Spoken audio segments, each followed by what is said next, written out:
Hiring for your small business? If you're not looking for professionals on LinkedIn, you're looking in the wrong place. That's like looking for your car keys in a fish tank.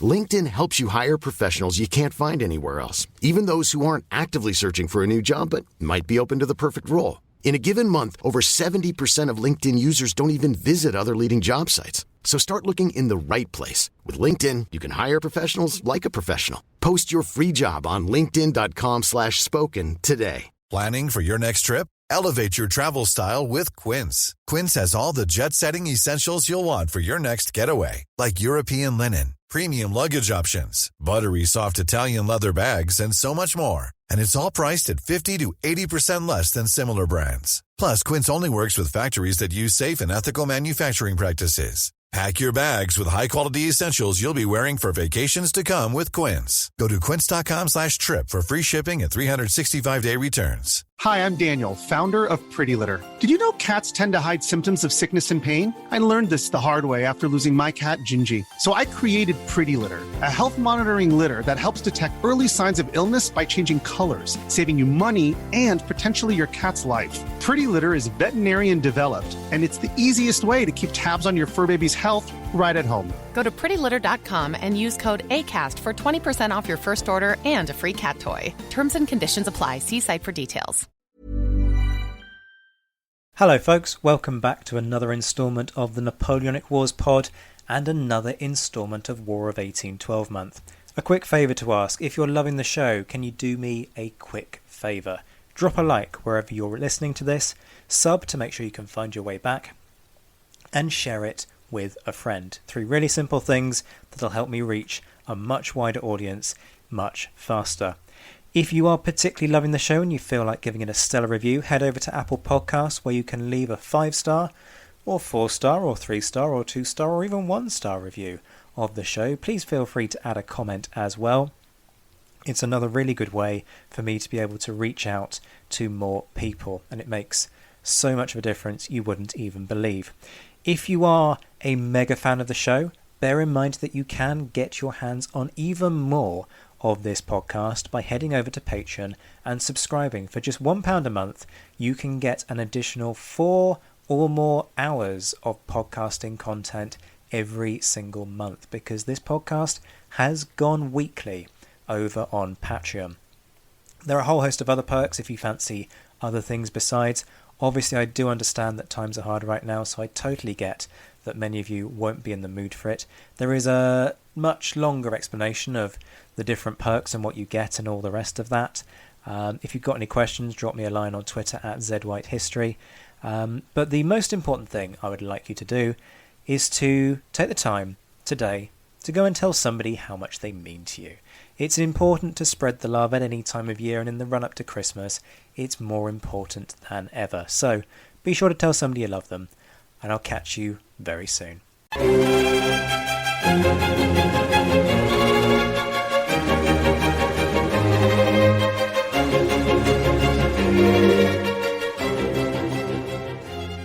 Hello and welcome to another instalment of the Napoleonic Wars podcast and the final instalment of War of 1812 month. Well, I call it War of 1812 month. It's been more like sort of War of 1812 month and a half going on 2 months, but we'll ignore the sort of rubbish nomenclature and plug on regardless. I should subtitle this one, The Meeting of the Dons, quite frankly. We're looking at the legacy of the War of 1812. I've quite deliberately saved this one to the end, but we have a number of dons, both literal and metaphorical, in the room this afternoon. So we'll start with the literal Don. I am joined by Don Hickey, who's a retired professor of history at Wayne State College. He's, well, to be honest, if I said that he was Professor War of 1812, that would be putting it really quite mildly. He's written The War of 1812, A Forgotten Conflict, The War of 1812, Writings from America's Second War of Independence, Glorious Victory, Andrew Jackson and the Battle of New Orleans. He has a book forthcoming called Tecumseh's War. Again, kind of, well, we were discussing this at the start. I was going to say kind of part of the War of 1812, but as you've just explained to me, it's a whole other thing entirely. So keep an eye out for that one. I'm sure many of you have listened to the one on the Native Americans during the War of 1812 with Josh Proven, Went Down a Storm. you're going to want to buy that book when it becomes available. And I gather Don is also writing a book on the undeclared war with France in the 1790s. Don, welcome. Brilliant to have you on the show. You come very highly recommended, such is your reputation in this field. How are you doing? I'm doing great, and thank you for inviting me to this meeting. I understand our focus is going to be on the legacy of the War of 1812. And boy, for me, legacy is what wars are all about. That's how you judge their significance. So I think this is a great topic and one that is underappreciated and underdeveloped by scholars. I would strongly agree with that. That very much kind of was resonating in the back of my head as I was planning this whole month and thinking, how do we kind of wrap this up? So to have you on board is fantastic. Welcome. Next up, we have Luke Reynolds, who is much loved on this show, I'm not going to lie. He's visiting assistant professor at the University of Connecticut. He's the author of Who Owned Waterloo from Oxford University Press, which is very, very, very well regarded by anybody who's picked it up, justly so. We've spoken before about this, Luke, and I managed to make your head hurt last time, which I was quite pleased about. I should also say Luke is acting committee secretary of the Napoleonic and Revolutionary War Graves charity. Yes, that was a shameless plug and a shameless ad, and no, I'm not sorry. Luke, great to see you again, my friend. How are you doing? I'm well, Zach. It's great to be back and with in such august company. I was prepared to be introduced last as very much the junior member of this committee or this panel, but yeah, no, it's a delight. And I just want to second what Don was saying about, you know, legacy being what war fundamentally is all about. I can't argue this. My entire book starts the day after a war ends and goes for nearly 40 years. But yeah, no, and I think this is going to be a really interesting talk. Just, you know, in terms of the you know, going a little bit past a month, we're just in the we're in the Battle of New Orleans portion of the War of 1812 month. Yeah, just let's not really get started on New Orleans just yet. Let's not. I've been speaking to people this month who refuse to acknowledge that New Orleans even happened, quite frankly. But we'll possibly get there in just a minute. And last, but boy, by no means least, we have crowd favorite on the Napoleonic Wars pod, Alexander Mikaberidze. And I say that justifiably. I can produce stats to back this up. That Kuchusov episode is the most downloaded episode since July. So kudos right there. If you don't know already, Alex is Professor of History and Ruth Herring Knoll Endowed Chair at Louisiana State University in Shreveport. He's the author of hits such as Kuchusov, A Life in War and Peace, and The Napoleonic Wars, A Global History. He's recently published Berezina 1812.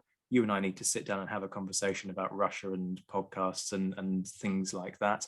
And also, not to be outdone, the first installment of a multi-volume confronting Napoleon, Levin von Bennigsen's memoir of the campaign in Poland, 1806-7. Alex, great to see you again. Thank you so much. Always a treat to see you and to talk to you, and especially this time around in the company of esteemed scholars and friends. I've known Don for quite some time, and same applies for Luke. I remember our first meeting at the conferences when you were still a graduate student, and to see you now as an established scholar with a wonderful book. It's quite an amazing. That is very kind of you to say, Alex. I think, Zach, we should note just for the your adoring listening public who will never see this, but it's a shame. But Alex is wearing a rather superb Christmas jumper. This is very true. I kind of feel that it's a shame. I'm keeping the Christmas spirit alive, unlike you. Three Grinches there. Yeah, I am absolutely the embodiment of the Grinch. Scrooge has got nothing on me. Trust so me. we haven't quite decorated yet, but traditionally the miniature bust of Wellington behind me has its own miniature Santa hat that needs to go on. Hey, I have a Christmas themed cactus. That's my concession to Christmas right there. So again, folks, you won't be able to see this. We're a long way from the legacy of the War of 1812 at this moment in time. We'll get back on track in just a moment, but I have a reindeer-inspired cactus I've decorated for Christmas. It's got Muppet Christmas Carol vibes. I think it's the googly eyes. It certainly has. Right, to business. I mean, I'll be honest, I'm exhausted just with the introductions, and this is going to get detailed and fascinating, and it is going to make my head hurt. We're going to start with the obvious one, the military legacy. Let's get the obvious stuff out of the way. So you've got Britain humbled at sea. Let's be honest, very few people saw that one coming at the start of this conflict. You've got the US humiliated in Canada. Again, let's be honest, very few people saw that one coming at the start of the conflict. Completely the inverse of what was anticipated. You then get Britain humiliated in turn at New Orleans, all of which had the potential to be really significant in terms of legacy. But what's the reality? Now, there's a nice big and vague one to start you off on. Alex, I'm going to come to you first. I don't know. The way you pose the question sounds like the British were losing the war. And it reminds me, I think, was it Brian, what's his name? Brian Arthur's book, that is How Britain Won the War, which actually emphasizes on the role of the Royal Navy's blockade of the United States in 1812, that actually makes a point of bringing the war, Britain to the victory to the British. So I think Dawn and I, we had the discussions about this subject a few years back at the symposium we had here, and I think the legacy of the war is rather complex, because for the incidents that you've outlined in terms of British defeat at New Orleans, or American failed invasion to Canada, we also have to remember that in many respects this is a war that I think in some scholars' opinion was the second war for independence in that sense. I don't think for the United States the sense of independence was really threatened, but certainly the sense of what this nation is about, I think, was forged in this war, and it shaped the development, the path of development of the United States for the decades to come. Don, let me just pass it straight over to you. I'm very keen that you guys kind of bounce off each other over the course of this one. You have written extensively on this topic. What's your sense of sort of military legacies, particularly let's start with the USA and try and sort of hone in on the USA. Is there a response to this conflict in terms of looking at what happens in Canada and thinking things perhaps need to change? There is. There's an old saw among 1812 scholars that everybody's happy with the outcome of the War of 1812. Americans are happy because they think they won. Canadians are happier because they know they won. And the British are happiest of all because they've forgotten all about it. And except for ignoring the Indians in the old Northwest and the old Southwest, who were the big users, this is not a bad assessment. The war was essentially a draw on the battlefield. And the Treaty of Ghent provided for returning to the status quo antebellum, and that seemed to ratify that view. What actually I think happened is the British really were eager to sort of put this war into the past. You talk about the War of 1812, and Brits will talk about the Napoleon's invasion of Russia. That's the War of 1812 they remember. And the battle they remember from 1815 is surely not New Orleans.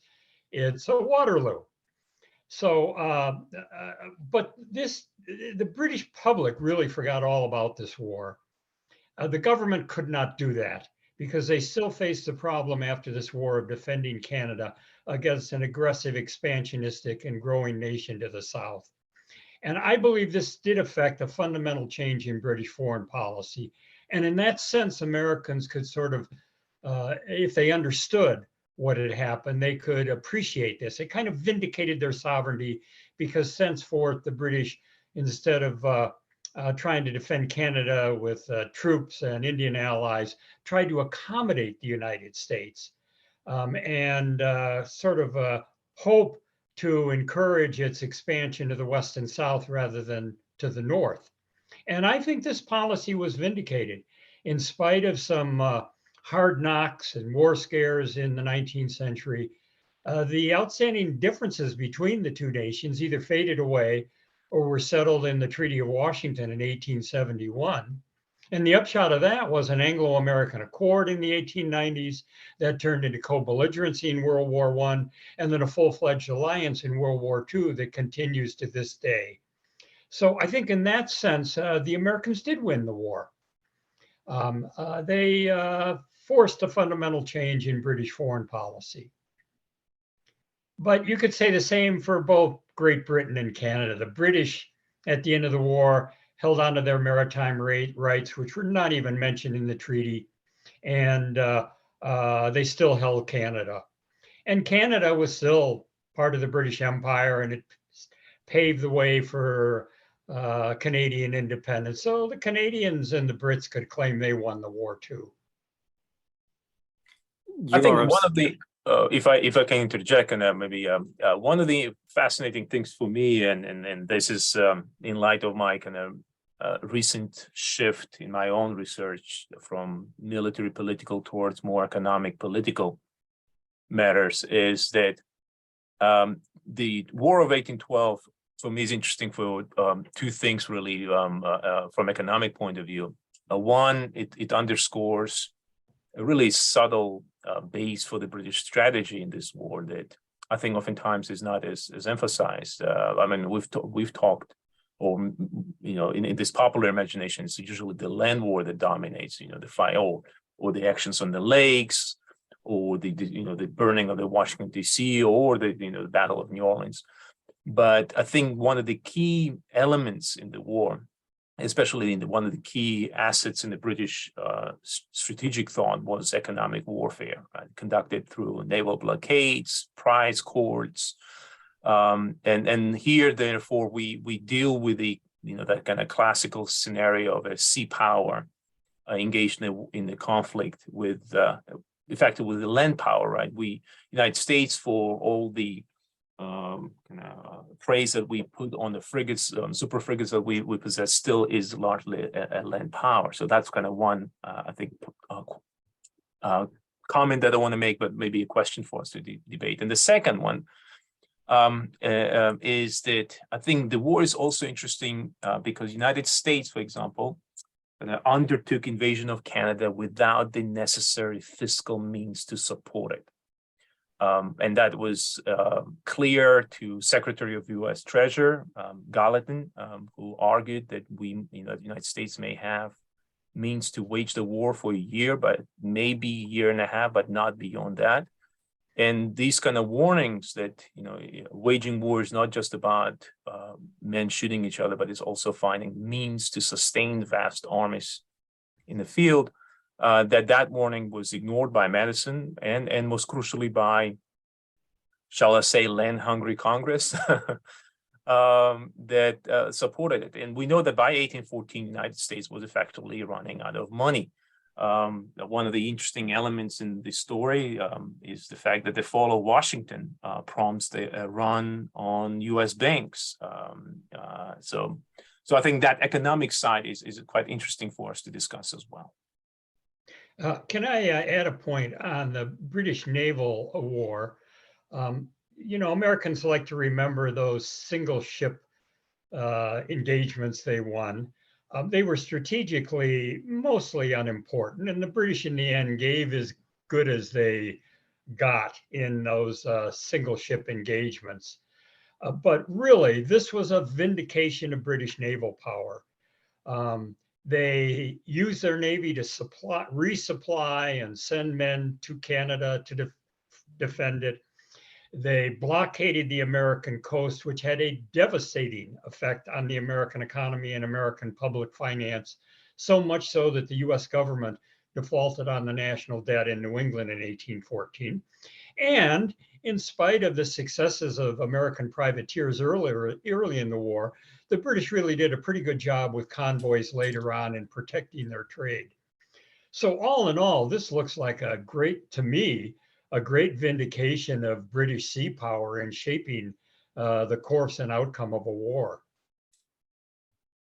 If I can just dwell on that for a moment, because you're absolutely right in this sense that when we talk about the naval element of the War of 1812, the fact that the blockade works is often kind of pushed to one side and ignored, and instead we do focus on these single ship actions which have that sort of shock and awe impact, in this sense of, this is the post-Trafalgar Navy, surely you would expect them to wipe the floor with anything, because that's very much the narrative that the British love to spin, regardless of any realities that may get in the way of that.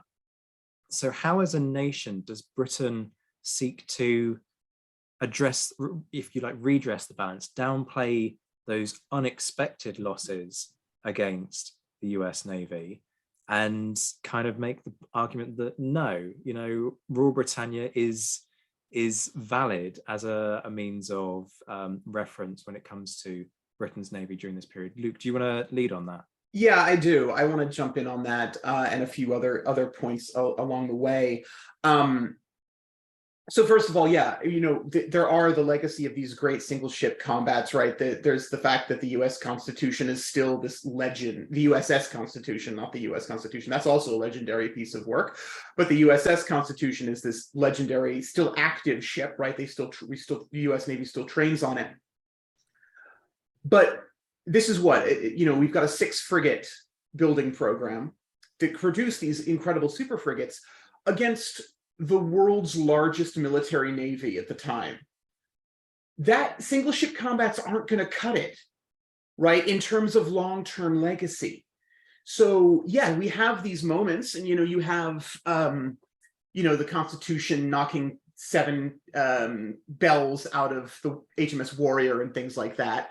But the numbers, as Alex was pointing out, the numbers just aren't there, right, economically and all of that. We have a blockade that functionally, as noted in your previous podcast, the most important battle, right?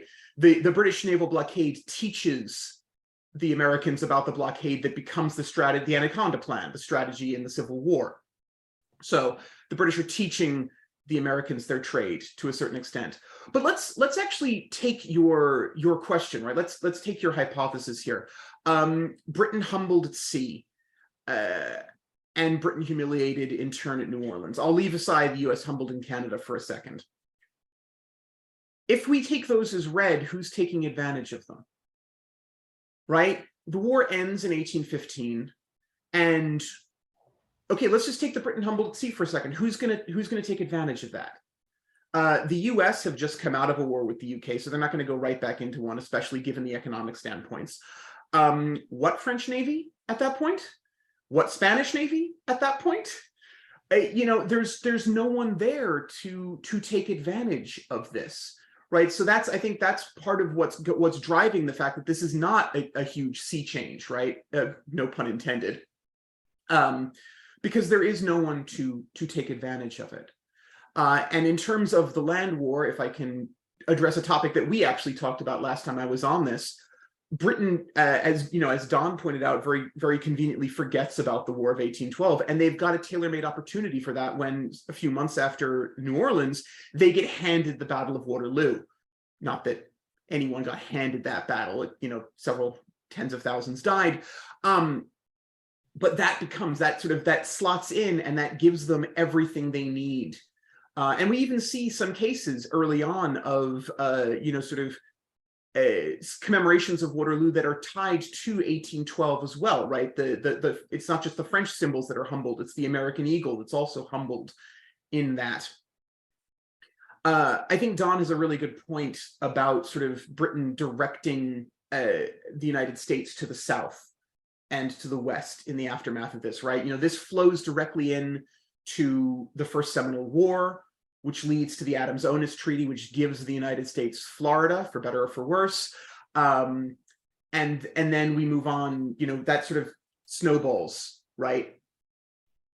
But I think the Americans, especially in the aftermath of this, yes, there's a huge surge in popularity. There's a huge surge in sort of nationalism and all of this and the identity, and a second bloody nose or a second black eye for John Bull and all of the Second War of American Independence. But the people in Washington, the people who are reoccupying their freshly burnt buildings, are not stupid. And they're fully aware that the two times that they've beaten Britain has had a lot of other things on its plate, right? Both times it's also been at war with France. Both times it's been heavily involved one way or another in a war in Spain. Both times it's been involved in a war in India. And I think there is a sort of feeling of, okay, if we try this at a time when Britain is at peace with everyone else, this might have a different outcome. And I think that's another reason, they're pushing to the South on this one. So yeah, that's just sort of some thought process to get involved in this. But I think Alex's point, especially about the economics, is hugely important, right? We have this. We all live in a world where America is a huge economic powerhouse, but at this point, we're effectively seeing the reverse of what's going on post-World War II. Right, Britain's getting involved in Suez, and America says, "Stop this, or we will break your economy." And at this point in 1812, in the aftermath, it's the reverse. Britain is sort of like, we can just fundamentally shatter your national debt, all of your reserves, without functionally doing much in the way of military action. Alex, you look poised and pensive at this point in time. No, I'm just imbibing the wisdom that Don and Luke are sharing. No, I'm really enjoying it. I think, Luke, when you were talking about the trophies in that sense, it reminded me of 1833 when Britain sent George Cockburn, right, the man responsible for essentially burning the White House, to head the North American station. And of course, his flagship was HMS President, the very ship that they captured during the war enormous. Not the most diplomatic of moves, one feels. No, I would say it's a subtle message, right? Don, what do you think? Well, yeah, that would sort of run counter to my thesis that the British were trying to accommodate the United States. I might mention as an aside, there are so many myths, particularly in the United States, but also in Canada and Great Britain, that sort of feed the public memory of this war. And the biggest is probably on the side of the United States, that they actually won this war. I mean, they look at the Battle of Lake Champlain, the defense of Fort McHenry, and especially New Orleans, and they imbibed this notion that the British were actually trying to recolonize the United States, which is sheer nonsense, and that Jackson's victory at New Orleans prevented the British from seizing a large chunk of the Southwest. Sheer nonsense. But that turns the battle into, the sort of battle that wins the War of 1812. And that was commemorated, that date, January 8th, in a lot of cities around the United States for a half century thereafter. I think it faded a bit as a result of the Civil War, lost some of its appeal, but boy, oh boy, that battle certainly loomed large in the public memory for shaping how Americans chose to remember the outcome of this war. We've got nods around the room, and I want to stay with Jackson for the moment, if we may, because frankly, we have to talk about Jackson in all of this. Is the war effectively the event that we should blame for Jackson's rise and all that follows with that, in the sense that he can, as you're kind of speaking to here, play on this idea, look, I'm the one who beat the British. I'm the one who, inverted commas, won the War of 1812. because I humbled the Brits at New Orleans, and therefore, clearly I have the leadership capabilities, etc., etc., etc. Is that, obviously I'm being simplistic in this view, but is the War of 1812 kind of the kernel from which Jackson is able to kind of grow outwards? That's a great question. And Jackson had four successful battles in the Creek War in the Southwest. And that really made his military reputation at the time. Now, whether without the Battle of New Orleans, he could have parlayed that into a presidential campaign is an interesting question. I suspect he could have, but who knows? We're talking about counterfactual history there. Yeah, I think I would agree with Don, and maybe to kind of to play devil's maybe advocate, kind of push strongly in that he could have, in the sense that, as Don pointed out, his reputation is made before or New Orleans and fighting Creeks, but after New Orleans, he also distinguished himself fighting Seminoles. He briefly, I think, served as the governor of Florida. Yeah, he did. Then ran to Senate. So I think, in that sense, those conflicts, even without New Orleans, I think, would have made his reputation certainly strong enough to run for Senate and maybe even for president. But of course, being a national hero after 1815 added a luster that brought him presidency. One quick note on Jackson. In 1798, during the quasi-war with France, he was actually a U.S. senator. And I think he decided very quickly he did not enjoy being in legislative bodies. He was bored, and I think served only part of a term and left and returned to Tennessee. Yeah, to Supreme Court, I believe, right? I guess serving in Supreme Court was more fun. Actually, I think he did that earlier. People loved him as a judge because he would just reach a decision in 60 seconds and say, "Okay, here are the issues. Here's what I'm doing." Wait a second. And that was great. It wasn't quite the Supreme Court, but he was sort of the authority in Tennessee. It seems to me that was in the 1790s, but I've really forgotten the chronology. I thought that he served in the Supreme Court until 1804. I thought. Okay, well, you may be right. I may stand corrected on that. That's a lovely. But we have at the Knoll collection, we have an interesting print of Jackson.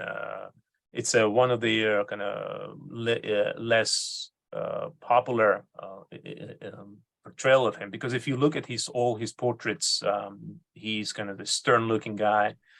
But on the print that we have, he's with the glasses because he was short-sighted, and but he hated to be portrayed with glasses since it kind of detracted from that masculine image that I guess he was, the ruggedness of the man. Every time it's hanging on our wall, and every time I pass by, I kind of say hi to the good old Andrew. We do have a daguerreotype of him. And it is just terrific. It's a year before he died, and he is just this grizzled but hard-edged old man, and you can see what he really looked like. The portraits don't always portray him quite in the same way, but I think that's my favorite daguerreotype or photograph in American history, certainly of a U.S. president. Luke, let me come to you on the Jackson discussion. What's your take on all of this? His career has just been outlined beautifully in terms of functionally almost all of the all three branches of the U.S. government, right? We've got legislative, judiciary, and executive. Look, New Orleans helps, absolutely. I think it is one of the driving forces that then throws him, that persuades Monroe to send him to Georgia to command in the First Seminole War. But there's so much before and there's so much after. Yes, it does absolutely help, but okay, we take Salamanca, we take Victoria, we take Badajoz, we remove Waterloo. Does Wellington still become prime minister? Right? It's that same thing. It's one in a series. It definitely helps. It definitely gives him a boost. It definitely makes him a more national figure. I would argue, actually, if you want an interesting sort of a side take on this, and I'm sure Don will be better at this than I am, because I'm not in the U.S. political sphere as much. But if you want to take of how War of 1812 helps him more than anything, it's that he becomes the personification of multi-party democracy at the end of the era of good feelings that the War of 1812 ushers in. So there's that gap that he then steps into as the populist figure, as the everyman, and as the sort of the man of the people that is then, of course, betrayed by the aristocrats of the Northeast with the corrupt bargain and all of that. So the War of 1812 provides that opening. We're talking years down the line, but the War of 1812 fundamentally is one of the crucial things that breaks the Federalist Party and ushers in that era of good feelings. And then Jackson is at the other end of that with the rise of populism. So there's the non-military approach. Keep in mind too that Jackson, after the War of 1812, enjoys a reputation almost of that of George Washington. He is just such a preeminent military figure in the public mind, and that, as much as anything else, I think propels him into the presidency. I wanted to kind of actually, I'm glad, Don, you kind of interjected, and because it I think leads to my comment in that of comparing Wellington and Jackson, not necessarily as military leaders, but as men who benefited from their military reputations to embark on a political career and reach to the top of their political establishments. Interestingly, they deal with the same kind of challenges, one of which will be the franchise reform movement. I think the United States, we have the election by common man movement, and in Britain we have the Great Reform Bill, which I think Wellington opposed, and I think there's this kind of interesting comparison that can be drawn between the two men who emerged from these conflicts with their reputation, with stellar reputations. I am conscious that whilst we could continue on this for quite some time, it's now 35 minutes in and we've done question 1. So and 1A, give yourself credit. Okay, yes. I mean, in fairness, we did do 1A as well, but and granted, we have touched on elements of subsequent questions. But bearing in mind that I thought Zach, this would be you specialize in military discipline. Get out your just because I specialize in it. Just because I specialize doesn't mean I'm good at practicing what I preach. That's what happens. See, 35 minutes on one question. I've got. Is that why the invitation to come on your podcast always comes with instructions for creating your own cat of nine tails, the way they used to do it in the Royal Navy? I've got to say, this is the first time one of my guests has actively encouraged me to break out the whip. Things that I didn't expect at the start of this episode. It's Christmas, Zach. It's a time for miracles. This is true. Right, let's try and question number 2. I'm ready. Yes. I'm excited. Yes, let's try and bring normality back to this. We touched a bit already on US-UK relations. Don, you've particularly spoken to this already. You've got this this question mark hanging over the USA. It strikes me from what I've read, and granted I'm nowhere near as knowledgeable as you three on this, that can the USA really demonstrate that it is a separate entity and not sort of a UK by other means? It's sort of this sense that is there that chance that it will just kind of slide ever closer back towards the UK with the passage of time, which is certainly a school of thought within some in Britain during this period. Okay, they're going to have their experiment and then it'll all go wrong like it did for us when we tried republicanism, and then, hey, they'll come back to us in the end. But the War of 1812 strikes me as a sort of a changing, almost a sea change within that kind of philosophy. And perhaps you disagree with me on that, but whichever way you wish to argue that, how long does it take for some sort of semblance of cordiality to creep back into relations? Because it's worth bearing in mind that the USA declares war for legitimate reasons of grievance. In some cases, there are other things that compound that. So how long does it take to kind of just turn the temperature down and see that cordiality return? Well, that's a great question. The problem with the two Anglo-American wars is they leave this undercurrent of Anglophobia in the United States. And it's based on what you have in all kinds of wars, all the atrocities, the bad feelings. And then that's reinforced by the Irish immigrants into the United States in the course of the 19th century. So in a way, it persists well into the 20th century when, that time was it the mayor of Chicago who said if some British official, I forget, was it the Crown Prince, somebody was coming to America, and he says, well, if he comes to Chicago, I'm punching him in the nose. But I do think the issues fade away. And after the war scare caused by the Trent Affair in the Civil War, you end up with the Treaty of Washington, which resolves a lot of outstanding differences. And then by the 1890s, you have a genuine Anglo-American accord. And I believe by the 1900, Americans finally realize Canada's not going to become part of the American Union. It is still widely believed, I think, into the 1890s, but I think around 1900, there was sort of this perception, well, Canada is probably likely to remain an independent nation. And I would say that really marks the US as a satisfied nation on the continent and really overseas. We had acquired an overseas empire in the course of the 19th century.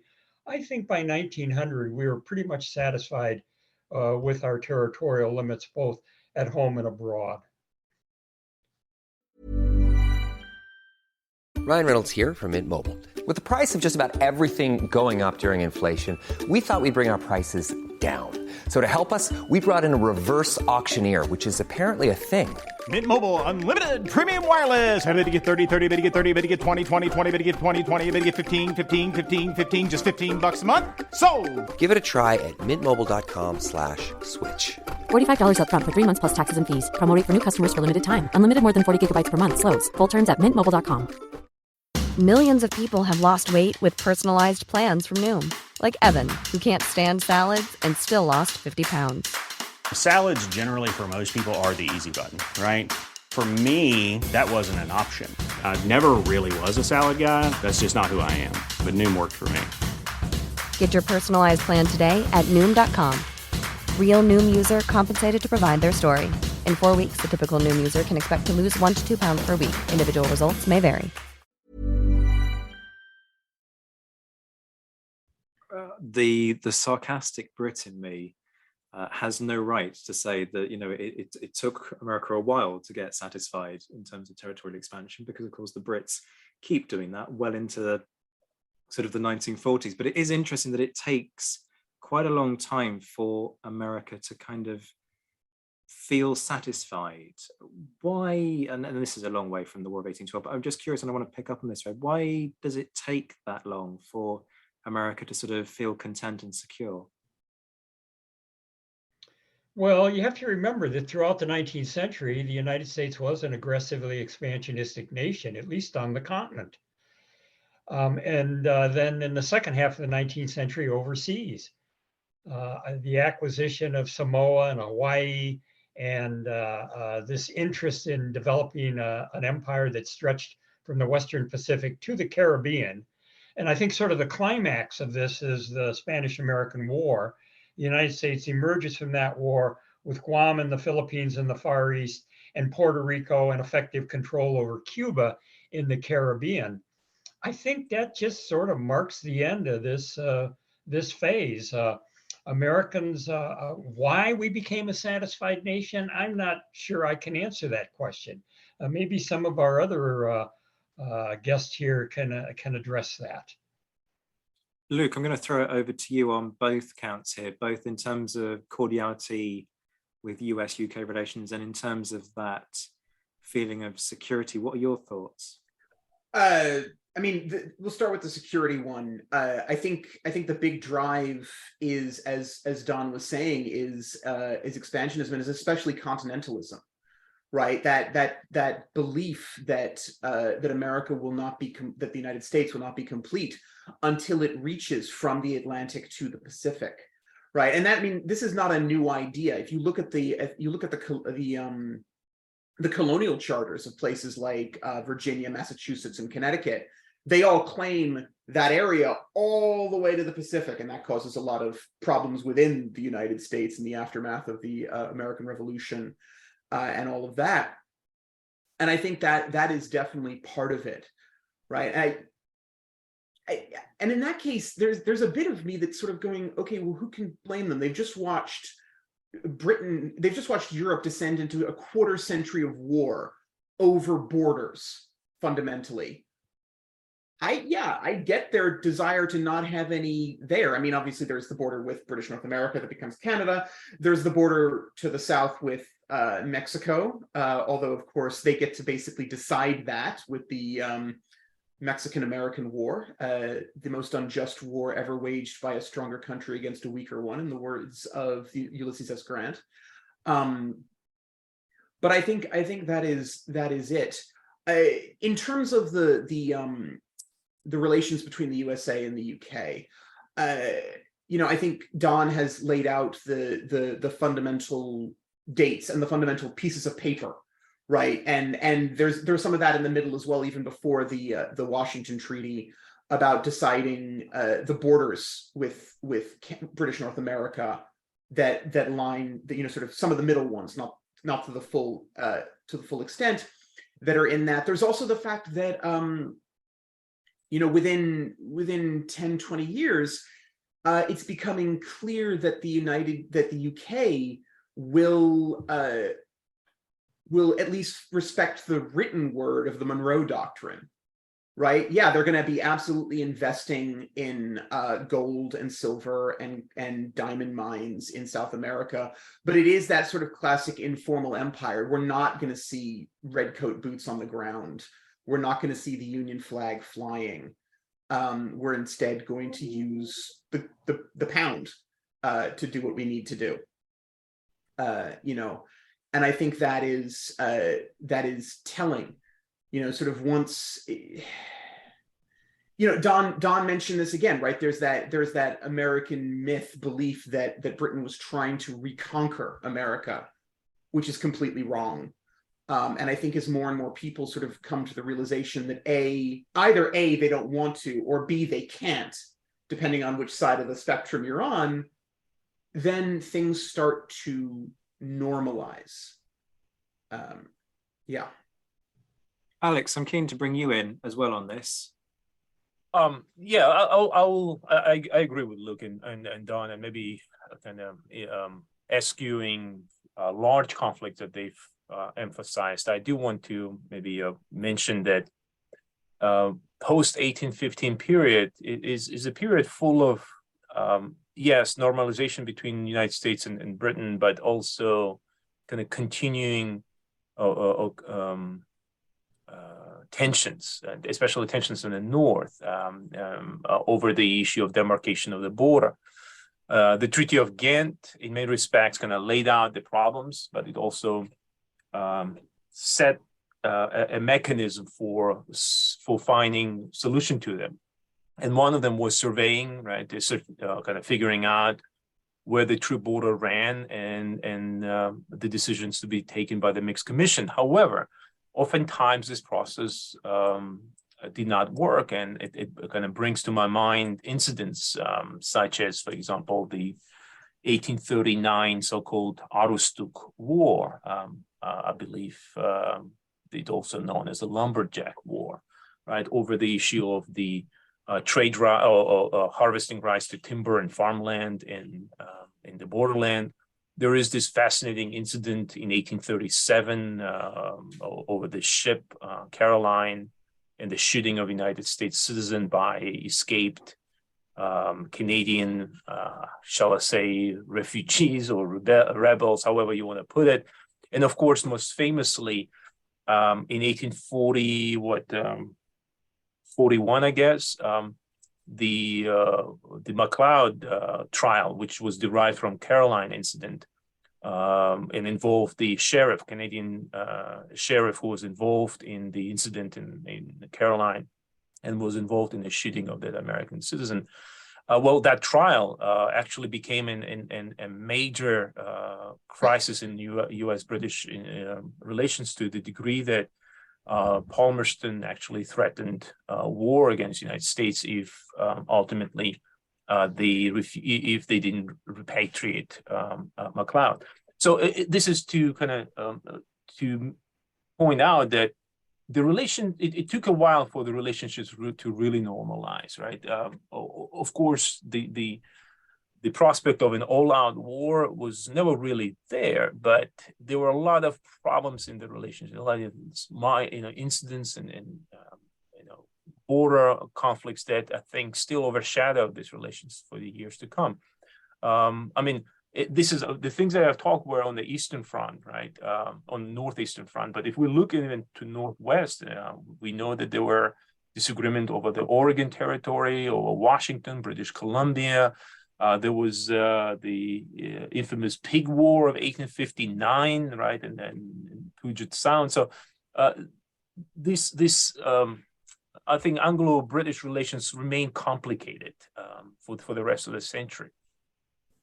Let me stay with that sort of scope for slightly or even less than slightly domineering British influence, if we may, and take a quick detour to look at the UK's increasingly passionate advocacy for the abolition of the slave trade. Something which, if you look at the diplomatic papers that I've done for the last few months, you increasingly get this sense that Britain tries to ram this down people's throats. You know, Britain takes this as the way forwards, and everybody else is going to do it the British way. Whether or not you want to kind of wrap that up into Pax Britannica is a whole other debate that you could do another show on, so we'll leave that for now. Now, the US clearly has a very substantial slave population at this point in its history, and it takes a very bloody conflict for the USA to resolve how it's going to deal with questions of slavery. So how much does Britain's push on that issue end up sort of rankling with the USA? Can I jump in on this? Please do. This is, when you talk about slavery, you almost have to talk about two United States, right? The North is, especially the radical abolitionists, are looking at what Britain is doing and pointing at it and saying, see, we can do this. This is a model, right? This is a way forward. Whereas in the South, there's that weird dichotomy of, at one point, there's that, wait, they're abolishing the peculiar institution, this is bad. And at the same time, Britain is our number one purchaser of cotton, right? There's that entire genuine belief at the start of the Civil War that Britain is going to intervene exclusively because of the cotton trade, right? There's that whole thing. So I think it fundamentally does depend. There's also, of course, the fascinating, complex social side that you get once the Fugitive Slave Act is passed, where British North America becomes the goal for escaped slaves, right? And Britain suddenly goes, especially in the minds of African Americans, goes from any form of the old enemy to the beacon of freedom, right? There's that very fascinating change. I do also want to just throw this out there as sort of a minor fact, and it's worth remembering. The British, during the War of 1812, what becomes the Chesapeake campaign, right, in the Potomac, and eventually ends up in the burning of Washington and all of that, that is actually the single largest military emancipation of slaves before the Civil War. The British raiding Virginian plantations and things like that. Was it moral? Was it a moral quest? No, it was purely military. It was like, let's mess with their supply lines, let's mess with their workforces. But it is worth noting, and I think that does also feed into the other side of this for the British, which is, and I don't think you're going to fight me on this one, Zach, the British to this day, but especially in the 19th century at the peak of empire, love having a moral high ground position. And the abolition of slavery is a perfect one of those, right? It shows that they are the enlightened power, that they are leading from the front and all of that. And I think that's one of the real driving forces behind this. Yeah, I would not argue that can... savior complex is significant in terms of how the British love to construct themselves, arguably to this day, but certainly during the 19th century. Don, go for it, please. A couple of points I would make. Number one, the United States abolished the slave trade about the same time the British did. The issue was whether we were going to allow British warships to board American merchant vessels that were engaged in the slave trade off the African coast. And the problem there was Americans were still very sensitive about the issue of impressment. I don't think that was a major issue. The British did indeed abolish slavery in the West Indies in the 1830s. They did not do so in other parts of the British Empire, most notably India, but nevertheless, that sort of gave them the high moral ground on the slavery issue. And the other thing was the American South was just infuriated that they never got compensation. Well, they did eventually, but it took years and years to get compensation for the slaves that the British removed and liberated at the end of the American Revolution and the War of 1812. In fact, there was a widely held myth in the South that the British actually re-enslaved those liberated slaves.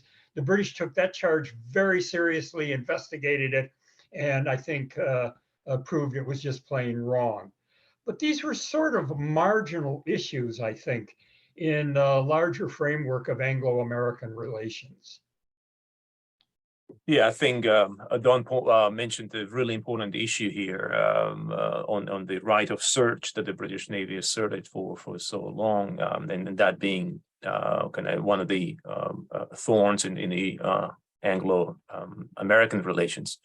I do want to kind of mention one tidbit, and that is that, as Don pointed out, the United States technically participated in the slave trade suppression because starting in 1819, Africa Squadron was part of the U.S. Navy. It did participate in the blockade of the West African coastline, and especially I think after the Webster-Ashburn Treaty of 1842, one of the provisions of that treaty was indeed the U.S.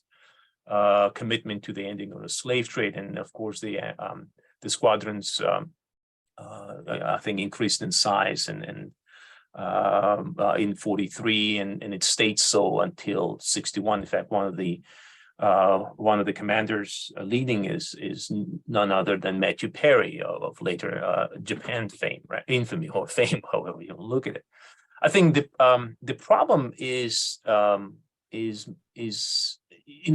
Luke already mentioned several issues, and of course Don did, and I want to mention one, and I think this is the idea I if I'm not mistaken, I think picked up from reading Alan Booth's classic article on the issue, who pointed out that many of the U.S. secretaries of the Navy of this time were actually Southerners, or they were what we now call Southern sympathizers. And that meant that under their leadership, there was no real actual, there was a commitment, but there was no actual push to fund suppression of slave trade to the degree that it was needed. So Booth, for example, shows that oftentimes the congressional funding necessary for the Africa Squadron was not there, or in some cases they would authorize the use of the ships that they knew were unseaworthy. So on paper, the ships were there, but in actuality, they were not. And so, and that's a kind of interesting side story of the U.S. approach to the suppression of the slave trade. I think Dawn hit the point, and that is that the private interests, I think, drove much of it, rather than, and the United States kind of had a laissez-faire approach to it. I want to pick up on something else that we've talked about over the course of this already, which is the Treaty of Ghent. And every time I think of Ghent, my mind goes back to an argument made by Jeremy Black, which is fundamentally that the end of the Napoleonic Wars was key because Britain was a feared military power. And so this prospect of the Waterloo Army, inverted commas, or something built around that, could then return British troops to North America, he suggests, strengthens Britain's hand at the negotiating table, and vice versa. That this prospect that you can take troops from North America and then bring them back to the continent is actually a really important thing in terms of focusing minds when they're sitting down and talking about the Congress of Vienna. How far would you agree? I guess, is that fair? Not at all, for me. I don't think there was any fear in the United States after 1815 that the British were going to send more troops to America and that we better be careful. In fact, in the wake of New Orleans, I think the widely held view was, well, we whipped them good that time and we can do it again. Bring them on. By then, remember, Americans, they forgot all the setbacks in the war. They forgot what caused the war. What they remembered was how the United States had single-handedly at New Orleans defeated the conqueror of Napoleon and the mistress of the seas. So I see very little fear driving American, either the public or even our foreign policy, that the British posed a threat in North America to us. It was rather the other way around, the British fear that we posed a threat to Canada.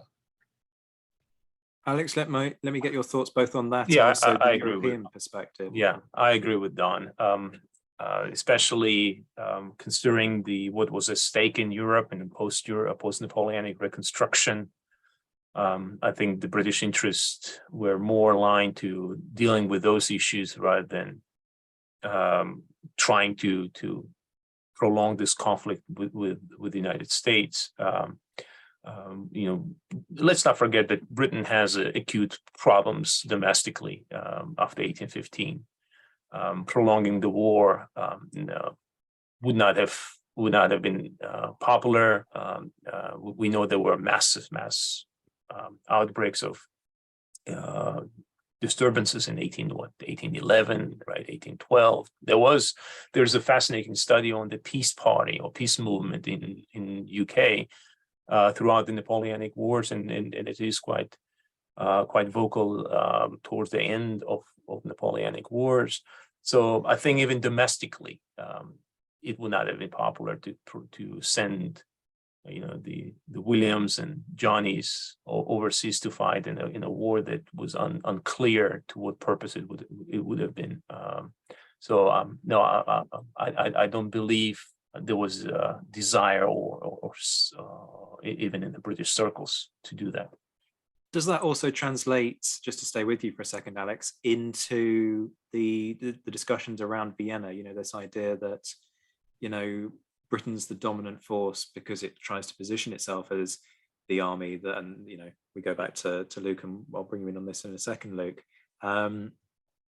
Britain, Wellington, vanquisher of Napoleon at Waterloo. P.S. Yes, the Prussians were also very helpful, but the British are always going to push the British side of things. From what you say there, it's just as feasible that this idea that there's massive war weariness, right? That's what we're looking at here. And Black's kind of suggestion that Britain has the ability to threaten that much more and therefore get more out of Vienna because it can throw its weight around, because if another war came around, who knows what could happen with Wellington at the head of a British army. Would you say that your arguments in relation to a disinclination to continue the War of 1812 also actually translate in terms of Britain not really wanting to push its luck that much and potentially spark a confrontation on the European mainland? Threatened, sure, but as Don pointed out, in order for a threat to work, there has to be a willingness to believe on the other side. And again, Don mentioned that Americans were not particularly threatened by such prospect. Again, Britain is more engaged in a post-Napoleonic settlement in Europe, not the least because it is an architect, one of the key architects of that settlement. Beatrice de Graaf has a wonderful, and Christine Haynes had wonderful studies on post-1815 security systems. And of course, Britain is a crucial element in this, not only because it provides the kind of, the hegemonic presence there, but British troops are part of the occupational force in France. British banks are tied to the security arrangements or economic arrangement, banking arrangement necessary to ensure that France pays back their reparations. This is really where the big issues are at stake, not in the boondocks of Anglo-Canadian frontier. As exciting as that area is, I don't think it's important enough into the British establishment at this stage. And of course, think about the prospects of opening up of Latin America, right? If there is any kind of big lessons out of Napoleonic Wars, it's the opening up of this former Spanish and Portuguese colony, or about to be former Spanish Portuguese colonies, to the British interests. It's of course about the British imperial project in India. So there is a much, again, in a large scheme of things, United States, as much as it might hurt our sensibilities, American sensibilities, we're not necessarily that high on that totem pole. Don, what do you think? Well, I basically agree. You have to go back. The War of 1812 was a sideshow to the British. And by the time they were liberated, freed from the Napoleonic Wars, with Napoleon's first exile in April of 1814, the British people were war weary. Now, there was a lot of talk in the press about really sticking it to the United States now that they had the military and naval assets to do it. But that sort of disappears by the fall of 1814. And the British are really war weary. They've been at war for 2 decades. They're tired of the war taxes. They're tired of all of the demands that war make upon a nation and a people. They just want this war over. And that's why they're ultimately willing to agree to peace on the basis of the status quo ante bellum. And I think they were just absolutely delighted to finally finish off this war without surrendering maritime rights, without surrendering Canada. That's good enough for them. They're happy with that. Luke, let me bring you in at this stage. Your thoughts on Ghent within the context of Vienna and Vienna within the context of Ghent. This is getting dangerously European Union-esque. I just want to, basically add to what both Alex and Don are saying, right? There's a huge pressure to end this war. We've got 25 years, a full quarter century of war weariness. We have to remember this is a time when Britain especially, but a lot of Europe, a lot of the world, and the United States, crucially, do not have that standard belief in standing armies.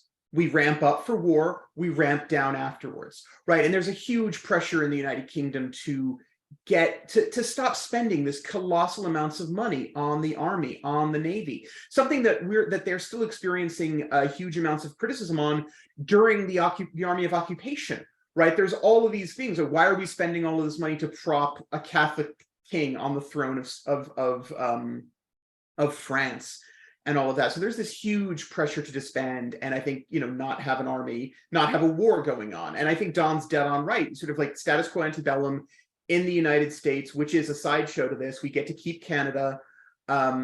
there's we're seeing some nice bits of sort of Canadian identity start to emerge. Me, Zach, I have to mention national identity at some point in every one of these podcasts. That is a drive. We've talked and we've brought in, you brought in Black. Alex, of course, mentions de Graaf and Haynes, both of whom well worth reading and superb. I actually want to throw Hugh Davies in on this mix, because Davies has this argument that I've always found very compelling, that Britain looks at Vienna and looks at Paris after Vienna and sort of says, okay, we've been at this for a quarter century. What are our priorities? Our priorities are, yes, obviously fixing what's going on at home, the rise of radicalism. Let's try and prevent another Peterloo, all of that. And it's our empire. It's India. It's things like that. And Davies argues that they've come to the conclusion that if they want a proper expansionist blue water empire, there has to be stability and peace in Europe, because otherwise they're going to get sucked into that, and that's going to take all of their resources. So part of what drives Vienna and Paris, and I would argue drives Ghent or Washington, or however you want to put this, is let's keep this peaceful, let's keep this simple, let's get peace, and then let's concentrate on India, let's concentrate on all of that. And within a few decades, they're in a place where their old enemies, Britain and France, are helping them in the Second Anglo-Chinese Opium-Arrow War, depending on how you want to name that conflict. And I'm aware that naming of that conflict can get you probably banned from certain portions of the globe just by choosing the wrong name for it. We have all of this. I would also argue that if Britain is, if we follow Jeremy Black's conclusion to the endpoint, if Britain is the big, scary, throwing its weight around power, why are they so dedicated to bringing France in as an ally, as a constitutional monarchy, to balance against the Holy Alliance of absolutist states? And just to kind of throw in, there is a fascinating study on the opposition to the war, and Troy Bickham, Weight of Vengeance is the title of the book, which focuses on popular perceptions of the war, contemporary perceptions, and then especially based on the newspapers and kind of contemporary periodicals, reconstructing the sensibilities. And that war, and I think it's in chapter 6 or 7, that Troy kind of spends a lot of time pointing out the depth and the extent of the resistance within the British public to the sense of continuity of the war.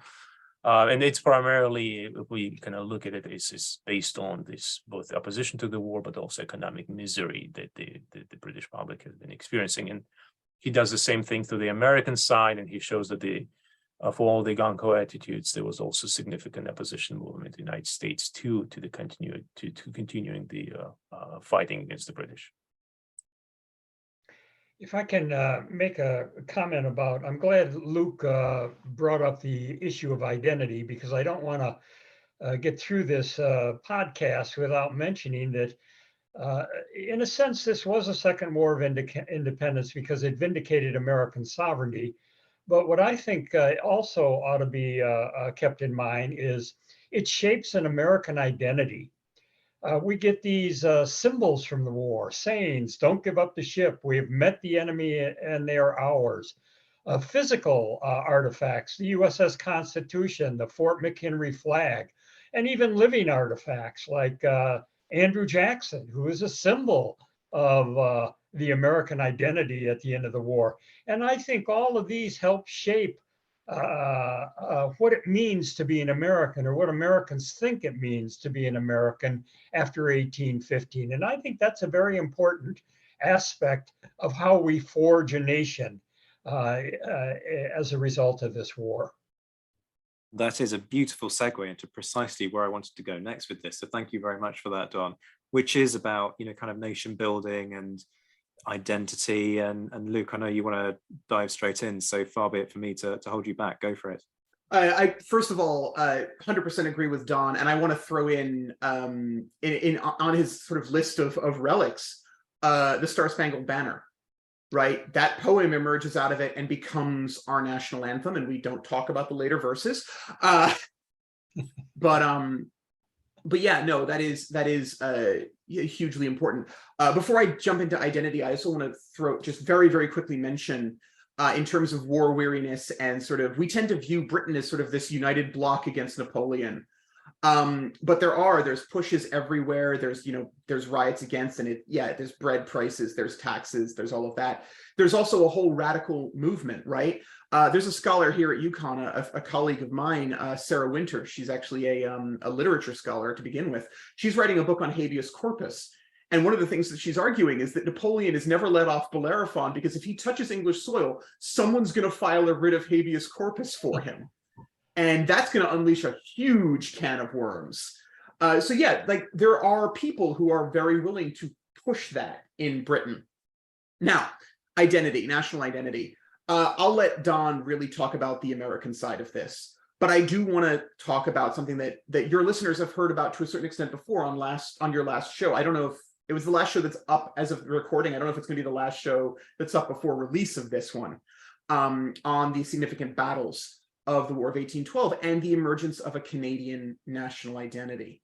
Right now, war is a crucial part of the emergence of national identity. We've seen it as far back as the 7 Years' War in the American context. We've seen it in the Napoleonic Wars. Linda Colley, Holger Hook, little guy named Luke Reynolds, who's a hack. Don't listen to anything he says. All of this is going on. We start to see this in Canada, both in Upper Canada and Lower Canada, and a united thing coming out of this. This whole America is temporarily an enemy. It then eventually becomes, crucial in terms of trade, crucial in terms of borders, all of that. But yeah, one of the things I actually discovered in my research, and it's something I use in my lectures, is a medal by the guy who did the Waterloo Medal and the Waterloo Bridge Medal. And it's called A Beaver Undismayed. And it's a commemorative medal of the War of 1812. And it is this really weird piece of art. It's one of the river borders. And on one side is the American eagle looking all puffy and huffy. And on the other side is a Canadian beaver hissing at it. And in the background is a very world-weary British lion. But it's very much making the point. It was Canada who saw this off, right? It wasn't the British regulars. They're there as a backup, but it's Canada that drives this. And as your fellow guests, as the guests you've had on before have made this case, right? This becomes part of the foundation myth, especially of English-speaking Canada. French-speaking Canada, less so, but French-speaking Canada also still refers to the French and Indian War as the War of Conquest. So we know how they feel about all of this. But it does very much drive this sentiment. I'll see if I can pull up that medal. Please tell me you have that medal. I don't have the medal. I have a photo of that medal. So give me a second. Oh my God! I want to see it. Yeah. Give me 1 second, and I'll pull it up for us. There will now be a brief interlude whilst we all point and laugh at said image. All right. Luke, can you make sure you email this to me so that I can? Yeah, absolutely. Can you give me screen share permission? You should do already. All right. Let's see. Yep. Here we go. There it is, gentlemen. Upper Canada preserved. A beaver undismayed by the appearance of the American eagle, the British lion in the distance. Oh, this is perfect. This is magnificent. Send that around to us, would you? Yeah, I will absolutely. I'll drop that in an email right now. And it is by, as I said, Thomas Wyan, who does the Waterloo Medal and then the Waterloo Bridge Medal. As far as I'm aware, this one is a commission from a Canadian organization. It's not a British medal, but it is worth sort of noting. All right, I will send that image right now as either Alex or Don drop in on this. Folks, social media is the place to go if you want to see that. There'll be a tweet via the @ZWhiteHistory account, so you can enjoy that, because that is quite something. Please do, Don. Can I just add a little bit on the effect of this war on Canada to Luke's recitation there? It looks to me like there's a lag. The Canadians sort of don't pay much attention to this war until the Dominion is launched in 1867. And then they seem to look back and say, my God, that's our War of Independence. And so Brock emerges even as a greater hero. Tecumseh, the defense of Canada against this aggressive United States. And I think that's sort of how this war is remembered thereafter, a Canadian War of Independence. There was a public opinion poll in Canada in 2000 that ranked the War of 1812 the third most important event in their history, after the Dominion, the establishment of the Dominion, and then the completion of the Canadian Pacific Railway, which united Eastern and Western Canada. I don't know if the war looms quite as large nowadays, 22 years after that poll, but it certainly looms larger in the Canadian public memory than in the US memory because it's their War of Independence. Where does Vimy Ridge land on that poll? Where does what? Vimy Ridge in World War I. Oh, yeah, I don't know. You can probably Google the poll and see. I don't know if they took events outside of Canada. That's completely valid, because that's the other, like, that's the big, the first Canadian commanded and led World War I battle, and that's a huge part. Like if you go to the Citadel in Quebec, they still have a stone cross to Vimy with the names of all the VCs they won there. I'll see if I can find that poll. I'm also interested in bringing the indigenous populations into this one and the impact that the War of 1812 has for them. And I have made this point on a series of shows, not just Josh Proven's one, but also the exclusive content for patrons of the show. Yes, there is a veiled, well, it's not really a veiled plug there, is there?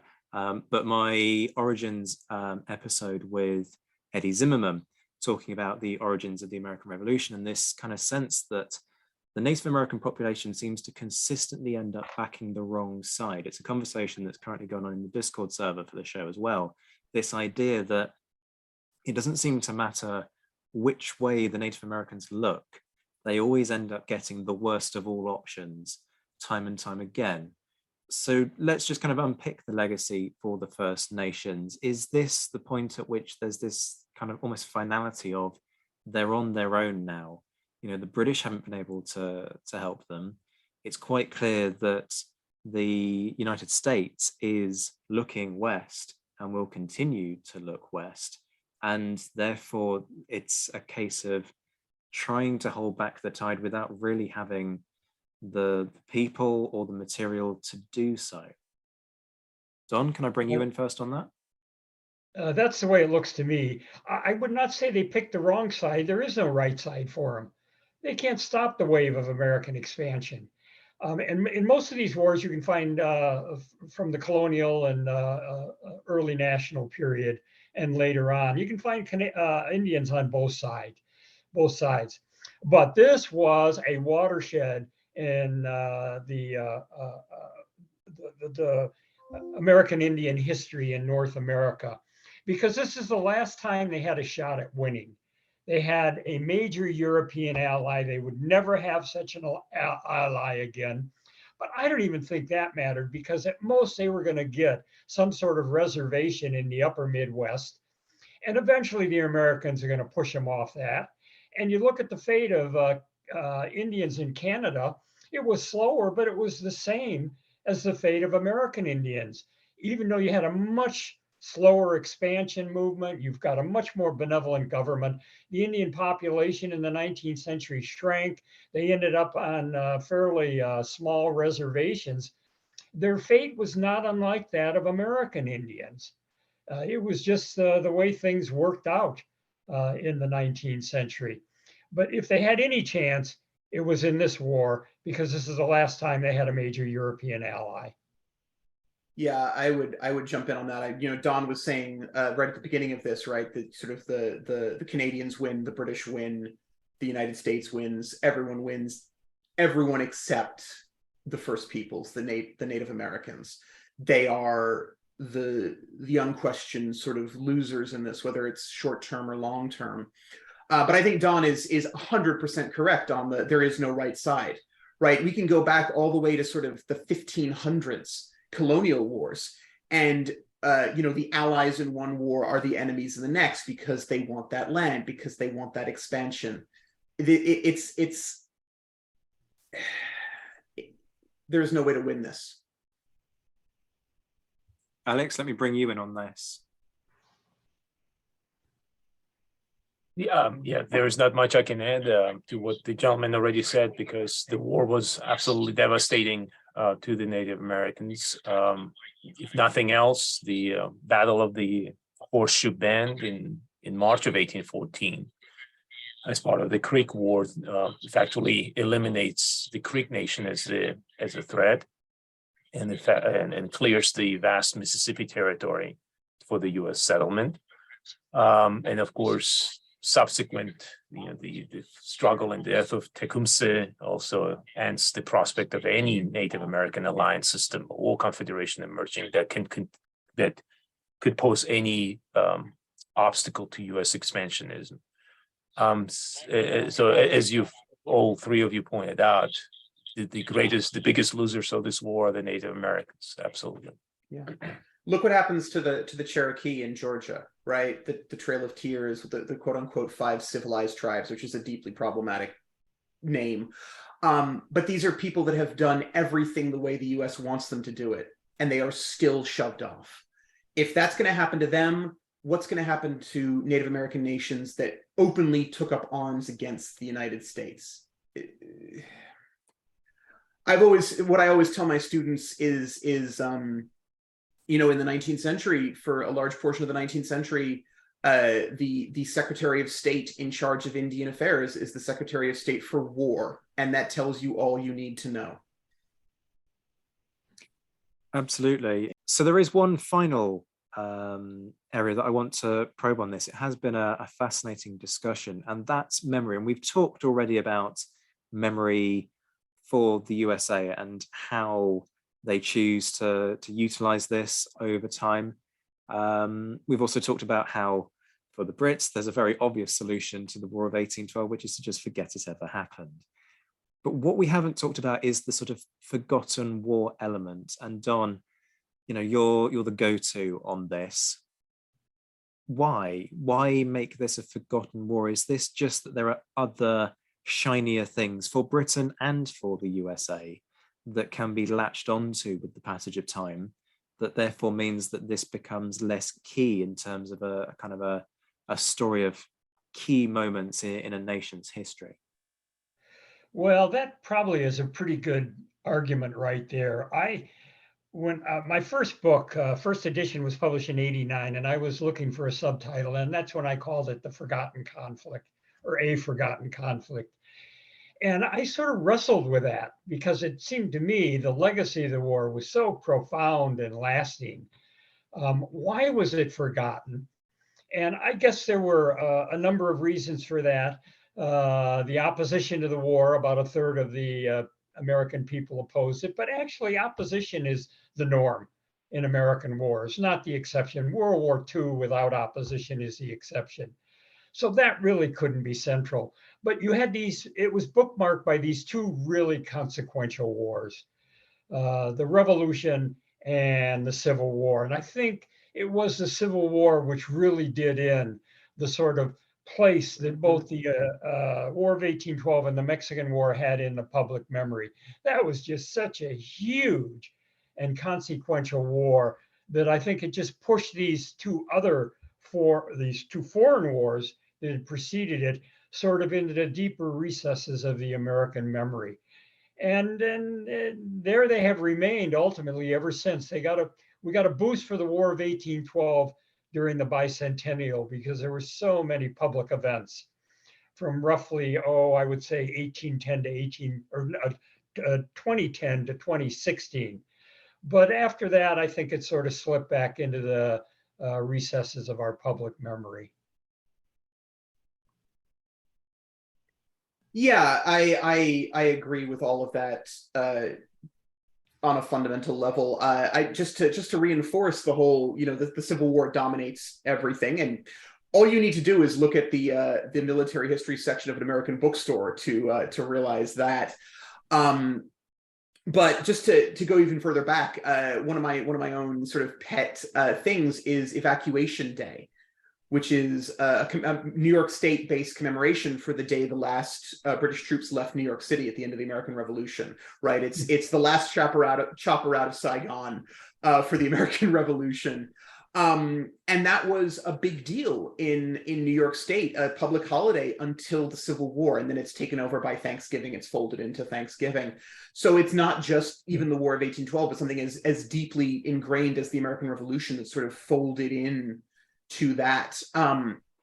Yeah, no, I think that's absolutely right. And there's also there's the problem on both sides in the aftermath of the Civil War that suddenly you've got to face American heroes from 1812, from the Mexican-American War, who are trying to kill each other, right? Who are on separate sides of this. And it complicates a huge amount of legacy in that. In terms of Britain, I've talked about this, right? Even if there are events that they probably would have commemorated, things like the defense of Canada, things like that. You can't really commemorate a successful blockade, but it is a very useful piece of military strategy rather. But New Orleans sort of puts an end to that. And so they immediately seize on Waterloo and push that much higher. And in all honesty, the Napoleonic Wars had a much bigger impact for the average Briton. Right? No one, you look at, let's say, the invasion scares of the first decade of the 19th century. No one is worried in the War of 1812 that an American force is going to show up in Ireland or in Cornwall, right? No, there's nothing like that. And so, I think it's partially a drive to cherry pick the victories, and it's partially just a simple drive to let's talk about what's more important here that drives it. I just want to follow up on what Don was saying before. I didn't want to interrupt your very beautiful segue, Zach. But in terms of the Canadian identity taking a while, right? Picking up steam. I think that's a point really well taken, and I think that's a crucial point to remind all of your listeners. And again, I'm on my high horse, if you will, right? That this national memory is something that is curated and it is created. And Canada and the War of 1812 is a really perfect example of that, right? It is sort of cherry picked out, and we have it's building off of things, right? Yeah, you can see if you look at the 1837 rebellions in Canada, upper and lower. There are people involved in that who are pro-Canadian independence, who get that idea from the War of 1812, right? They're developing that national identity. But on a governmental level, on a push level, it is something that is then curated and put together in a later time period. Gents, it's been a fascinating discussion. We managed to keep it under 2.5 hours, which is deeply impressive, quite frankly.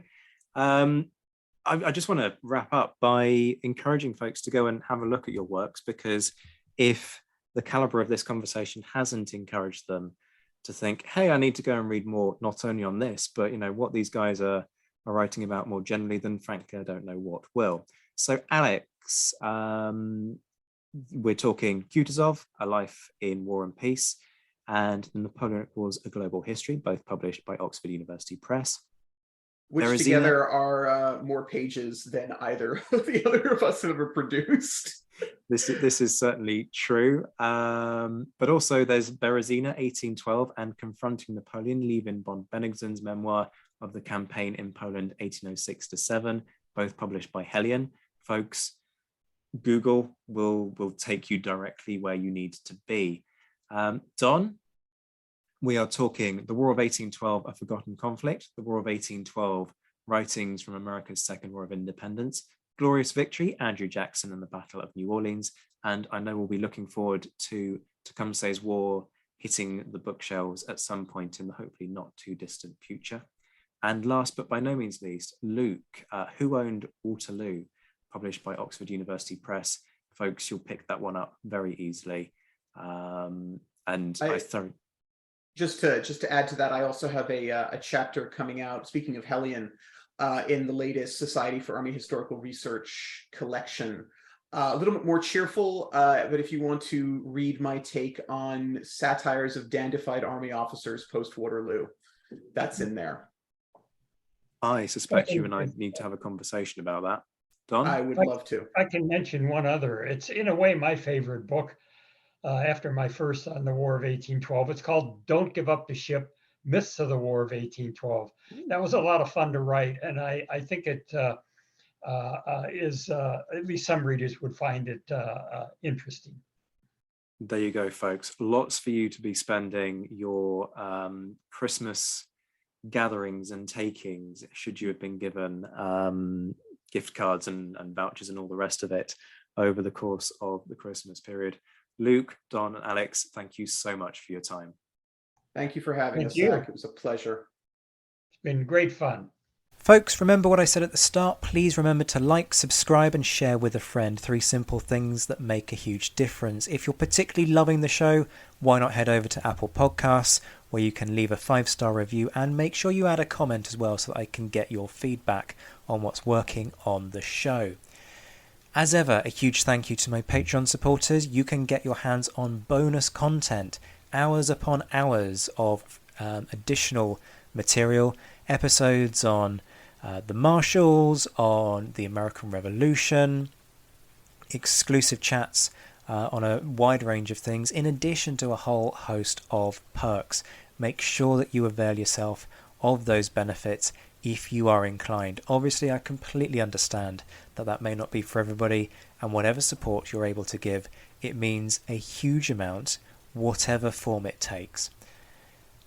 Particular shout-outs. Those who are mentioned in dispatches are Rob Griffith, Brendan Teeling, John Haynes, Beatrice de Graaf, Lynn Dawson, Lucy Tatner, Jim Deary, Josh Keeney, Andrew Leon, Colin Fieldhouse, Stephen Coulson, Jim Getz, Jeff Maple, Ed Koss, Indiana Fats, Hugh Brennan, Alistair Campbell-Grieve, Andy Meeking, Mark Anscombe, Bruins Girl, Mark Trowbridge, Miles Reedy, Nick Overland, Graham Goodwin, Rachel Stark, Chris Pramus, Anthony Gumbow, Andrew Wright, Graham Spicer, Keys Bishop, Anonymous American, Martin Pisani, Sam Gurman, Marcus Cribb, Robin Brasher, Hospitaller, and James Fluick.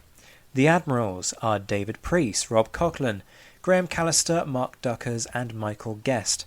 The Marshalls are Rory Muir, Bob Burnham, Matt Bone, Graham Swidenbank, Colin Zimmerman, Ryan Diamond, Sean Sullivan, David Maxwell, and Juo Teixeira. The Emperor, that's JC Kaiser, and the Legion de Scholars, Liam Telfer, and Todd and Laird Campbell. I'll be back very soon, but until then, I'm Zach White. This has been the Napoleonic Wars Pod. Take care of yourselves, my friends. Stay well, stay safe. A very Merry Christmas to you all. And as always, thank you for listening.